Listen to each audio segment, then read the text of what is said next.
Hello, where am I? There I am. Alright, so the other person here with me is my friend Emma. She's helping me with the sanding and the painting aspects because she was over anyway. I wanted to get this done today.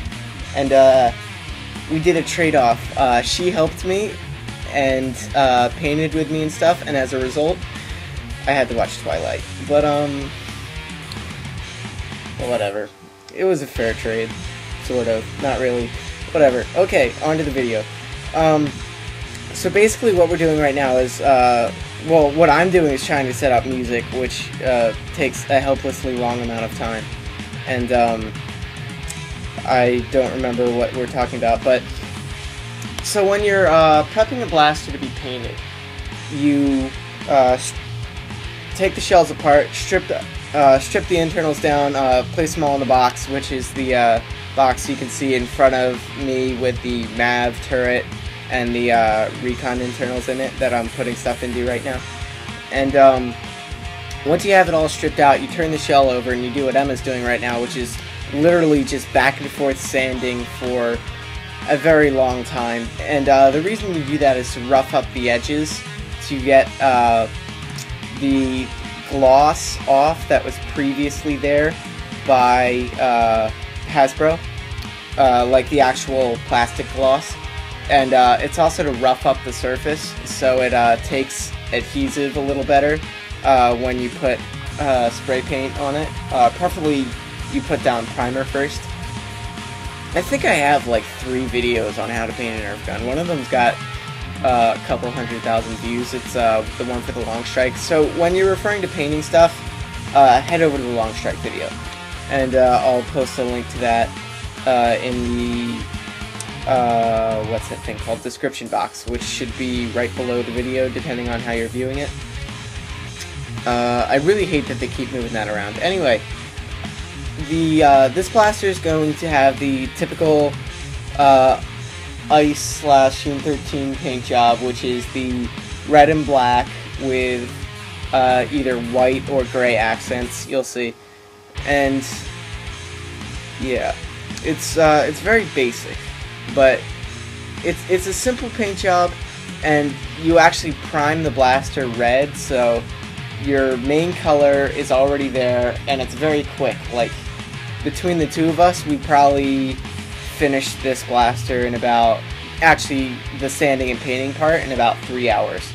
Normally it takes 6 or 7, if you don't do the base coat the same color as as you actually want the shell to be. Typically what I do is lay down vinyl dye before I put Krylon Fusion in whatever color I plan on using, but I didn't have any today. And as I said, this is a quick project. I'm not going to go and invest money on eBay to bring some vinyl dye into the project. So it's just not really worth it. It's fine without it. It's better with it, definitely, but it's not too much of a difference without it. Okay.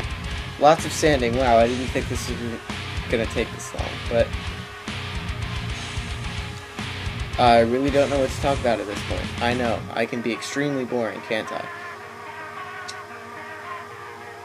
Oh, that was one other thing. When we were, throughout today of recording, when I had my Nano taped up to the rafters, the tape would continue to falter and have the Nano like crash down onto the table. So if you see the camera angle shift like randomly, that's readjusting the camera, putting it back up into the rafters.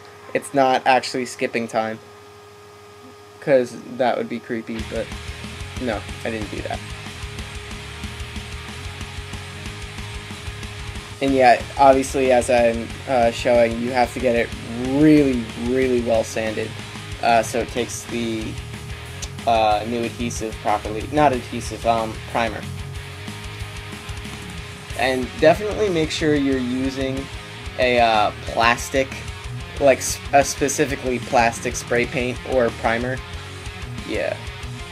So what I'm doing right now is getting hand paints, and we're deciding on a color. So you're about to see me unload like a bucket full of hand paints. And I ended up using like 3 of those colors in front of me, because we just primed the thing red.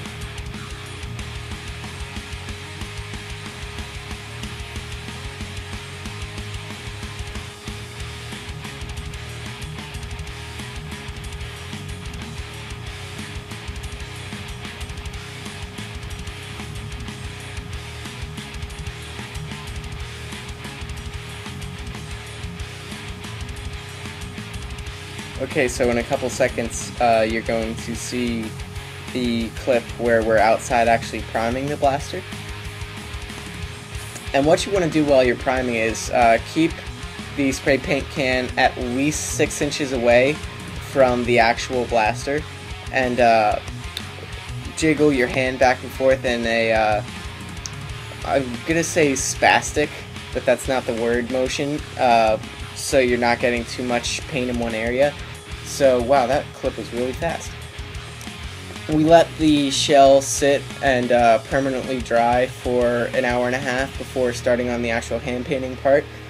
Emma is doing the block work, which is how I refer to it. It's like the big stuff, just darkening the blaster, and I'm doing the highlights or the detail work.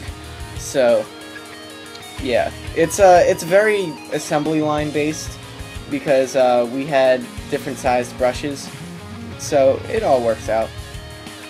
And yeah, that shift right there, that was the nano fell, and we taped it back up so the camera angle's a little different. Yeah, I really do like the contrast. I've never done white as an accent on this style blaster. I've always done either silver or gray, but I like the white, it stands out. And yes, I did leave the internals orange, and like the barrels and stuff for legal reasons, legality. Yeah, so you don't get shot while you try to use it. It's pretty much an indoor blaster anyway, but yeah. Oh, I guess I should explain that a little bit.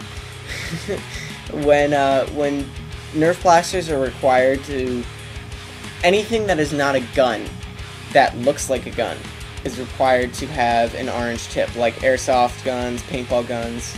Actually, I don't know if that applies to paintball, but airsoft and Nerf obviously are required to have orange tips at the end of their barrels, or under law are otherwise seen as firearms, I believe. Yeah, so that's not good. So, well, I didn't used to know that, so I didn't do it before, but now I always leave the orange tips on. And typically just leave the internals orange. This doesn't look anything like a real gun, but just to be safe, because you never know.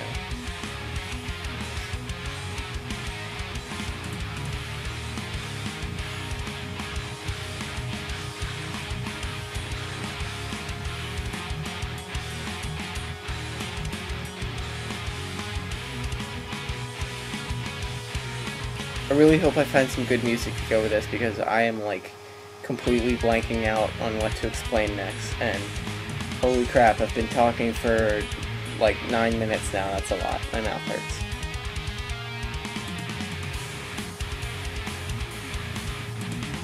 So we're pretty much finishing up right now. Looks like I just have to do the base end of the Maverick and finish up the stock, then wait a while, and I do put a clear coat on it that didn't actually make it into the video, but there is a clear coat on it before I reassemble it. And in a couple seconds you're going to see the fully finished painted assembled blaster. And I think it looks pretty impressive.